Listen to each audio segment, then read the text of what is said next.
Hello दोस्तों, आज का विषय बेहद ही खास है क्योंकि ये सवाल हर इंसान ने कभी न कभी खुद से पूछा है कि मैं कौन हूँ। आइए इस यात्रा पर साथ चलते हैं। मैं कौन हूँ? ये सवाल बाहर से देखने में बहुत छोटा लगता है, पर इसकी गहराई इतनी विशाल है कि पूरी ज़िंदगी भी इसे समझने में निकल जाए फिर भी जवाब पूरी तरह से नहीं मिल पाता। यही इस प्रश्न की खूबसूरती है। हम जन्म लेते हैं, बड़े होते हैं, पढ़ाई करते हैं, रिश्ते बनाते हैं, काम करते हैं, सपने देखते हैं और एक दिन इस दुनिया से चले जाते हैं। लेकिन इन सब के बीच एक गहरी प्यास भीतर लगातार जलती रहती है।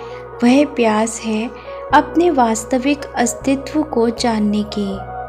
सबसे पहले तो हम अपने शरीर से खुद को जोड़ लेते हैं। जब कोई पूछे तुम कौन हो, तो हम सहज ही अपना नाम बताते हैं। नाम के साथ हमारी जाति, धर्म, भाषा, परिवार और देश, ये सब जोड़ दिए जाते हैं। धीरे धीरे ये सब हमारी पहचान बन जाते हैं। लेकिन ज़रा रुक कर सोचिए, क्या मैं सिर्फ यही हूँ?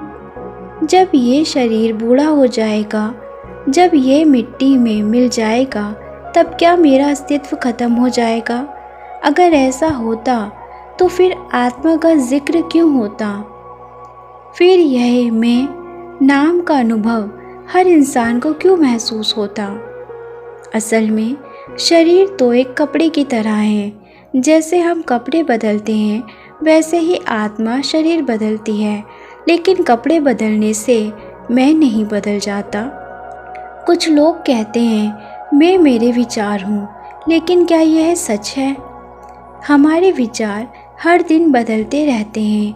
आज हम किसी चीज़ को अच्छा मानते हैं, कल वही गलत लगने लगता है। मन कभी शांत होता है और कभी बेचैन। अगर मैं सिर्फ विचार होता तो मेरी पहचान हर पल बदलती रहती। लेकिन ध्यान से देखो, विचारों को देखने वाला भी तो कोई और है। जब मन में विचार उठते हैं तो एक हिस्सा उन्हें देख रहा होता है। वही असली मैं है, असली में चेतना। सच्चाई ये है कि हम ना तो शरीर हैं, न नाम, न विचार। हम हैं चेतना, वह शाश्वत ऊर्जा जो हर जीव में बह रही है, वह शांति जो हर हलचल के पीछे छुपी है, वह प्रेम जो हर रिश्ते की गहराई में मौजूद है। आप एक सागर की बूंद की तरह हैं। बूंद देखने में अलग लगती है, लेकिन असल में यह पूरे सागर का ही हिस्सा है। आप वही अनंत चेतना हैं जो इस ब्रह्मांड को चलाती है। हम अक्सर अपनी पहचान बाहर ढूंढते हैं, पैसा कमाते हैं, शोहरत पाते हैं, रिश्ते बनाते हैं और सोचते हैं अब मैं पूरा हो जाऊंगा। लेकिन क्या कभी ऐसा हुआ है कि आपको सब कुछ मिल गया हो और फिर भी भीतर खालीपन ना रहा हो? यही खालीपन हमें याद दिलाता है कि असली खोज बाहर नहीं, भीतर है। जब हम ध्यान में बैठते हैं, प्रकृति से जुड़ते हैं या बस अपने दिल की आवाज़ सुनते हैं, तभी हमें अपने असली अस्तित्व की झलक मिलती है। आध्यात्मिकता कहती है आत्मा और परमात्मा का रिश्ता वही है जो लहर और समुद्र का होता है। लहर को लगता है कि वह अलग है, लेकिन असल में वह समुद्र से कभी अलग नहीं हो सकती।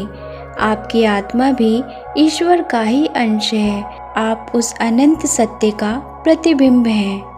अगर आप सच में यह जानना चाहते हैं कि आप कौन हैं, तो ध्यान सबसे बड़ा साधन है। ध्यान में बैठो, आंखें बंद करो और अपने भीतर देखो। धीरे धीरे विचार शांत होंगे और एक दिन आप महसूस करेंगे कि आप वो नहीं हैं जो आप सोचते हैं। आप वो हैं जो आप देख रहे हैं। आप वो हैं जो हमेशा थे और हमेशा रहेंगे।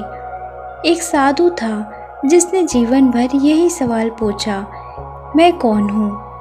वह हर दिन ध्यान करता, गुरु से प्रश्न करता और दुनिया की परतें खोलता गया। सालों बाद जब उसकी उम्र ढलने लगी तो उसने महसूस किया, उत्तर शब्दों में नहीं, उत्तर अनुभव में है। उसने कहा, मैं कुछ भी नहीं हूँ और इसी में सब कुछ हूँ। यानी जब हम अपने अहंकार, अपने नाम, अपनी पहचान को छोड़ देते हैं तब असली मैं सामने आता है। तुम कौन हो? तुम सिर्फ शरीर नहीं हो, तुम सिर्फ नाम नहीं हो, तुम सिर्फ विचार नहीं हो, तुम अस्तित्व हो, तुम प्रेम हो, तुम शाश्वत हो। और यही सबसे बड़ी सच्चाई है। जब यह समझ आपके जीवन में उतरती है तो बहुत कुछ बदल जाता है। छोटी छोटी बातों पर गुस्सा नहीं आता, रिश्तों में अपेक्षा कम हो जाती है और प्रेम बढ़ जाता है। पैसा और शोहरत ज़रूरी लगते हैं लेकिन ये सब कुछ नहीं लगते। सबसे ज़रूरी बन जाता है अपने भीतर की शांति को पाना। तो अगली बार जब ये सवाल उठे, मैं कौन हूँ, तो बाहर मत ढूंढना, अपने भीतर देखना, आंखें बंद करना, शांति में उतरना। वहाँ तुम पाओगे कि तुम वही हो जिसकी तलाश तुम बाहर कर रहे थे। तुम हो और यही पर्याप्त है।